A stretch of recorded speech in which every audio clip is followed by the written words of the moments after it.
Hello everyone. We are discussing the course PH8151 Engineering Physics. Unit 5, Module 3, Lecture 2. I am R. Swarnalakshmi, Assistant Professor, Department of Physics, Government College of Engineering, Tanjavur. In today's lecture, we will be discussing crystal imperfections. We will discuss about point defects, that is zero-dimensional defects, line defects, surface defects and volume defects. At the end of this lecture, a student will be able to classify the various crystal defects, elaborate on the different types of point defects, analyze line defects using the Burgess circuit, describe in detail the surface and volume defects. Crystal imperfections. A crystal is a regular periodic arrangement of atoms. Ideal crystals or theoretically predicted crystal structures propose an infinite lattice extending in 3 dimensions with a basis attached to it. But in reality, crystals have finite extension. So there are incomplete bonds at the surface. So the surface itself is a defect where the periodicity is no longer continued. In addition, there may be various kinds of defects such as point defect, line defect, surface defect or volume defect, which we will discuss in detail in today's lecture. Why is the study of crystal imperfection required? It is because in engineering practices, the crystallinity plays a major role. If the material used for an engineering application has some impurity or is imperfect, then it may not serve the actual purpose for which it is used.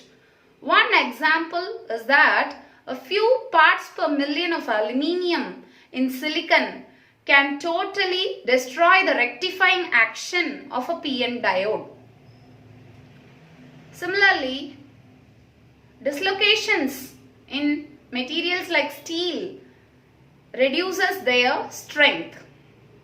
So, it is vital to understand the imperfections that can be present in real crystals. Let us now proceed with point defects. Point defect can be broadly of 3 types. Point defects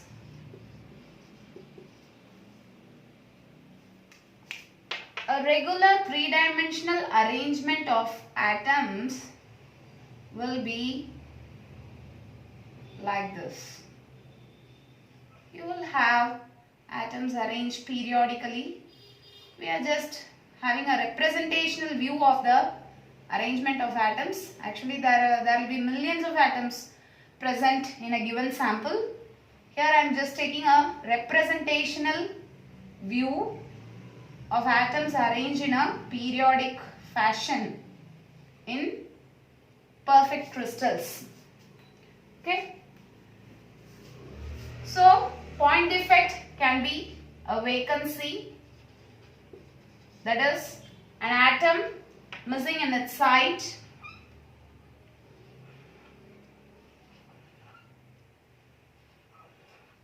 A missing atom is what is known as vacancy. So if you have an atom missing here, then that defect is called vacancy.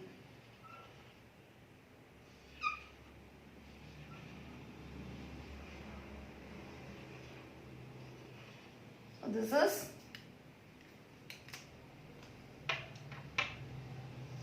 is vacancy. An atom missing from the lattice site.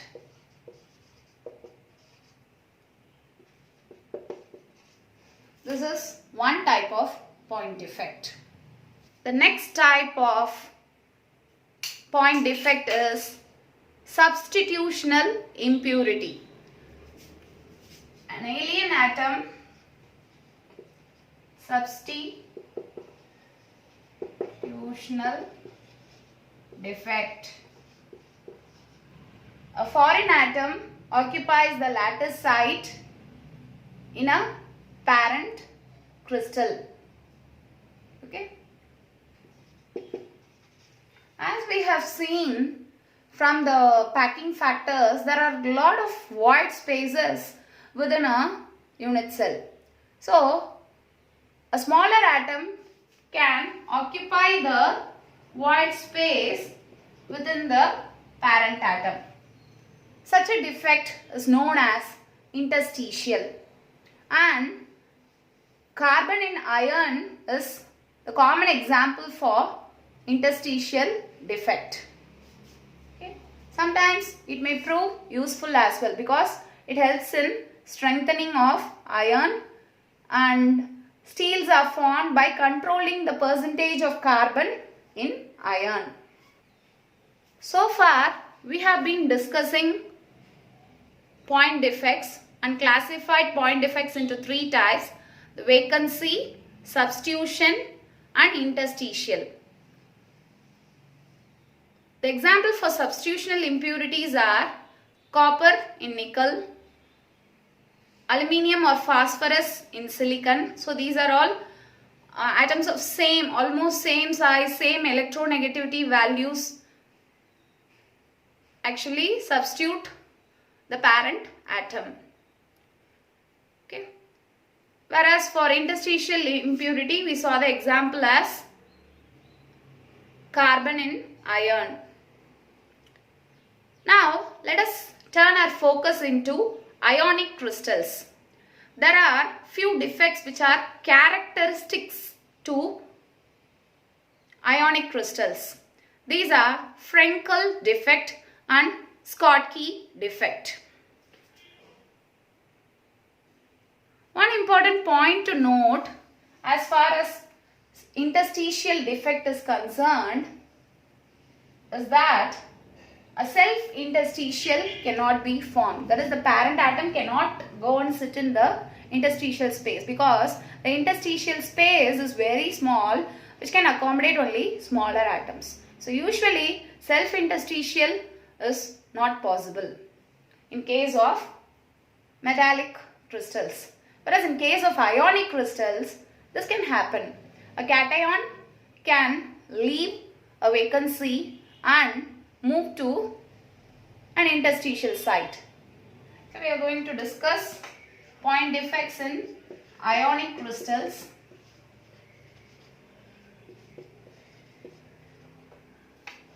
When I say ionic crystals, there are going to be cations.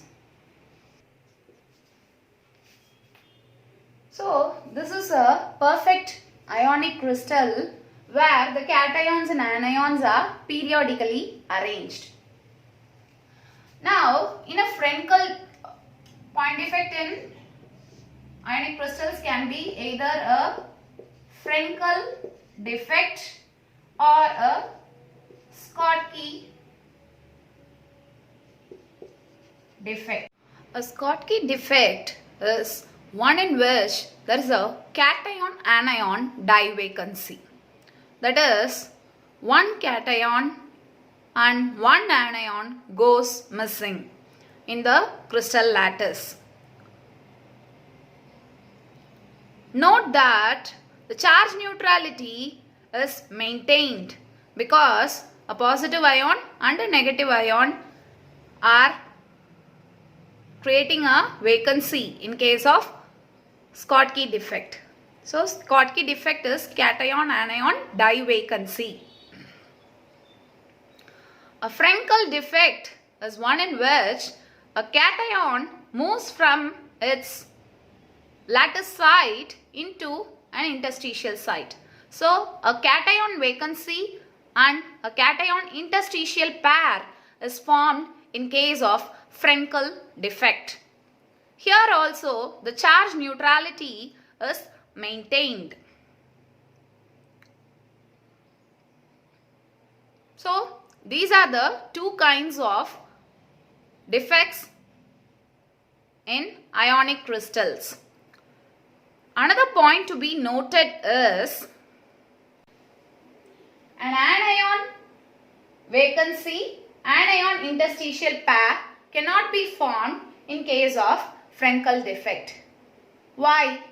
This is because the size of the anion is usually large as compared to the cation. So it cannot occupy the interstitial site. Hence, usually Frenkel defects are characterized by cation vacancy, cation interstitial pair formation. In both the cases, as I told earlier, the charge neutrality is maintained. So we have seen the broad classifications of point defects as vacancy, interstitial and substitutional impurity, and we have also classified the defects found in ionic crystals to be Frenkel defect and Schottky defect. We will continue with line defects. Line defects are also known as dislocations.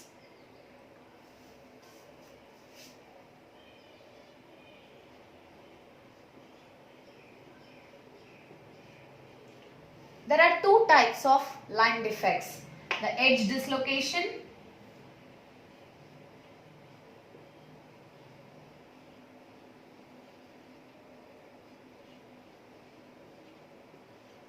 and the screw dislocation.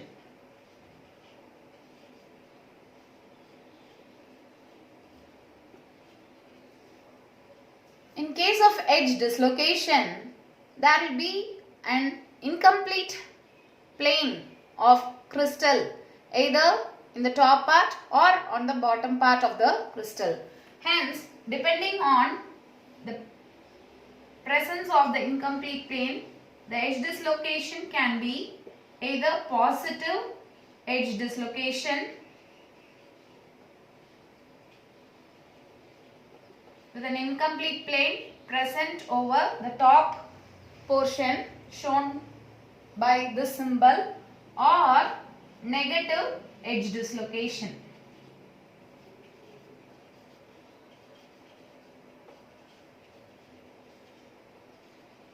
Represented by this symbol. Similarly, screw dislocation is also classified into positive screw dislocation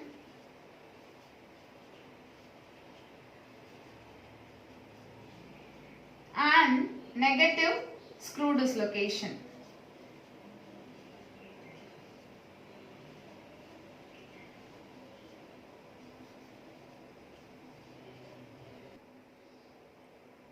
One of the crystal plane is snapped and moved by one lattice parameter. This causes the changes in the positioning of the atoms around the dislocation line to resemble that of a screw. If the screw dislocation is clockwise, then that is called positive screw dislocation, whereas if it is anti-clockwise, then it is negative screw dislocation. The edge dislocation and screw dislocation can be quantified in terms of the Burgers vector. Let us analyze how to draw the Burgers circuit for a crystal with edge dislocation and a crystal with screw dislocation.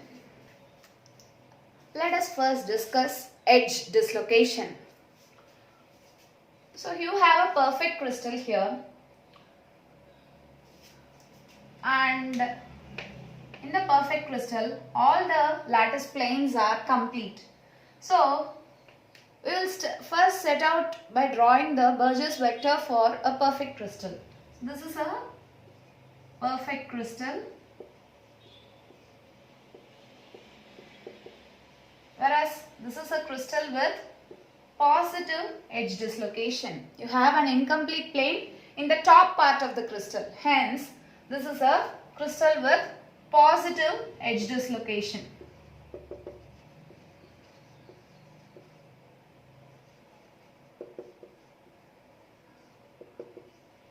What is a Burgess circuit? So, to draw the Burgess circuit, start from any point here and move 4 steps to the right. Okay. Then move 3 lattice steps to the downward direction. If you move back 4 steps to the left and 3 steps upward, your Burgess circuit is complete. In this case, the Burgess vector will be a null vector. So in case of a perfect crystal, the Burgess circuit is complete and the Burgess vector is a null vector. Whereas if you consider a crystal with positive edge dislocation, and if we were to do the same exercise, let me start here. I am moving 4 steps to the right, 4 lattice steps to the right, 3 steps downward, 3 lattice steps downward, 4 steps to the left and 3 steps upward. So, the circuit is incomplete now and you require a vector called the Burgess vector to complete the circuit. It is perpendicular to the dislocation line. Here, this is the dislocation line and the Burgess vector for edge dislocation is perpendicular to the dislocation line.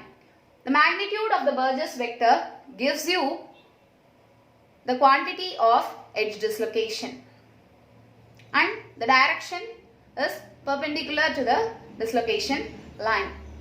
Another important phenomena in edge dislocation is that it propagates. So, if there is an incomplete half plane somewhere in between the crystal, it always propagates by atomic movement to the edges like this. So, this is dislocation propagation. To understand this better, we will look at this two-dimensional representational view. So, this is a two-dimensional representational view of edge dislocation.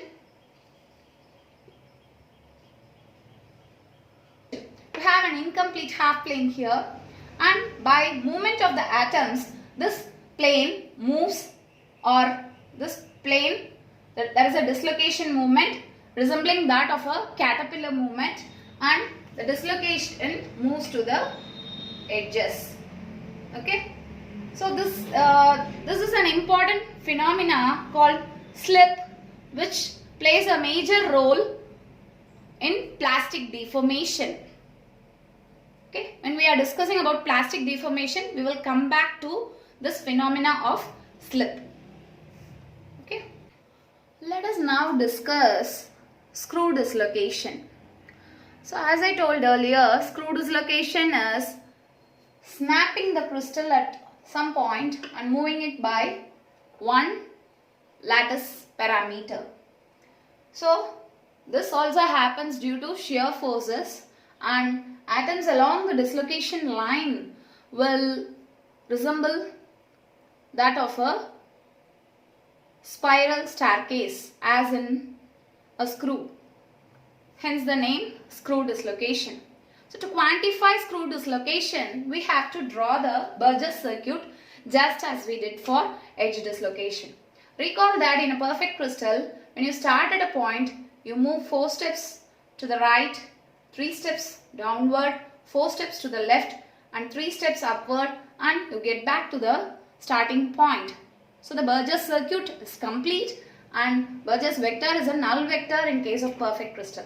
Whereas in a crystal with screw dislocation, if I do the same, I start at a point, I move 4 lattice steps towards the right, 3 steps, 1, 2, 3 steps downward, 4 steps to the left, 1, 2, 3, 4 steps to the left, and 3 steps upward. Then the point at which I terminate is not completing the Burgess circuit, and in order to complete the Burgess circuit, I have to retrace, or I have to have a Burgess vector pointing downward like this. So the dislocation line and the B vector are parallel, and hence this is positive screw dislocation. The Burgess vector not only tells us the amount of screw dislocation, it also gives us whether it is positive screw dislocation or negative screw dislocation. The dislocation line and the B vector are parallel, then it is positive screw dislocation, whereas if they are anti-parallel, then it is negative screw dislocation.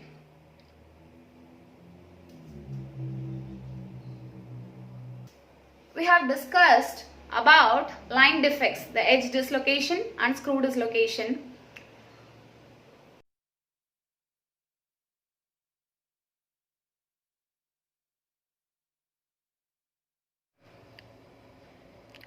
A comparison between edge dislocation and screw dislocation. In edge dislocation, localized lattice distortion exists along the end of an extra half plane of atoms, whereas screw dislocation occurs because of skewing of the crystal by one atom plane after snapping it. A unit vector T is used to denote the direction of the dislocation line. Positive edge dislocation is characterized by an incomplete plane that starts from the top, while negative edge dislocation is characterized by the incomplete plane that starts from the bottom. Positive screw dislocation, the Burgess vector and T vector are parallel, whereas in negative screw dislocation, Burgess vector and T vector are anti-parallel. The Burgess vector is perpendicular to the edge dislocation line, whereas the Burgess vector is parallel to the screw dislocation line. Atoms above the dislocation plane are under compression, while atoms below the dislocation plane are under tension in case of edge dislocation. Whereas in case of screw dislocation, atoms are under shear distortion and they form a spiral screw-like fashion. If the arrangement of the screw is in clockwise direction, then it is positive screw dislocation, while if it is in anti-clockwise direction, then it is negative screw dislocation.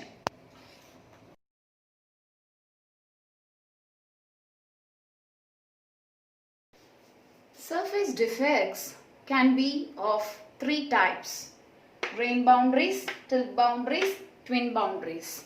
Once again, these are all internal surface defects that occur due to changes in atomic orientations. The external surface defect is the surface itself. As I pointed out earlier, the surface is having incomplete bonds where the periodic array terminates abruptly. Hence, the surface itself acts as a defect and it is called external defect. The internal defects that occur due to changes in the atomic planes or changes in the arrangement of atoms is known as internal surface defect, and there are three types of internal surface defects: the grain boundaries, the tilt boundaries and the twin boundaries. Grain boundaries usually occur in polycrystalline material. The crystal orientation differs in each of the grain, and the grain boundaries can be either high angle grain boundaries or low angle grain boundaries. High angle grain boundaries correspond to those with an angle variation of greater than 10 degree to 15 degree, whereas low angle grain boundaries correspond to those with less than 10 degree difference in orientation. And atoms along these boundaries are actually pulled by both the grains and they attain an equilibrium state. So, the grain boundaries occur due to the variation in the orientation of the crystal planes, and it is evident in polycrystalline material. Tilt boundaries occurs when there is a parallel array of edge dislocation as seen here. You can see that there are three edge dislocation that form a set of parallel array of edge dislocations, and D is the dislocation spacing. Theta is the angle of tilt.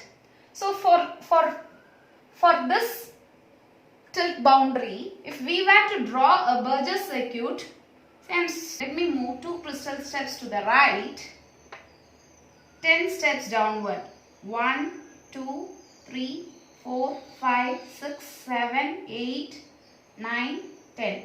10 steps downward. I move 2 steps to the right, so 2 steps to the left and 10 steps upward. 1, 2, 3, 4, 5, 6, 7, 8, 9, 10. So you can see that this portion should be completed by a Burgess vector. So this is the B vector required to complete the Burgess circuit, and the dislocation spacing is related to the Burgess vector by the formula D equal to B by theta. Usually tilt boundaries are low angle boundaries with changes in orientation of less than 10 degree. Okay. The third surface defect is the twin boundary, on either side of which the crystal resembles mirror images. So across the boundary there are variation in the orientation of atoms, but on either side the crystal resembles mirror image and hence called twins. So this region is known as twin boundary and it results due to twinning. So we have discussed the surface defects in detail. Another important type of defect is the stacking faults. As can be seen, the stacking sequence in FCC is ABC, ABC, ABC as seen here. In an FCC crystal with stacking fault, there are few stacks that may go missing or that are not arranged in sequence. Let us move on with volume defects. Volume defects are usually pores or large size distortions in atomic arrangement or presence of foreign material within the crystal structure. So, presence of volume defects may reduce the strength of the material. So, in today's lecture, we have started off with discussions on crystal imperfection. We have discussed the various types of point defects in detail. We have analyzed the edge dislocation and screw dislocation in terms of Burgess circuit. We have discussed the surface defects and volume defects as well.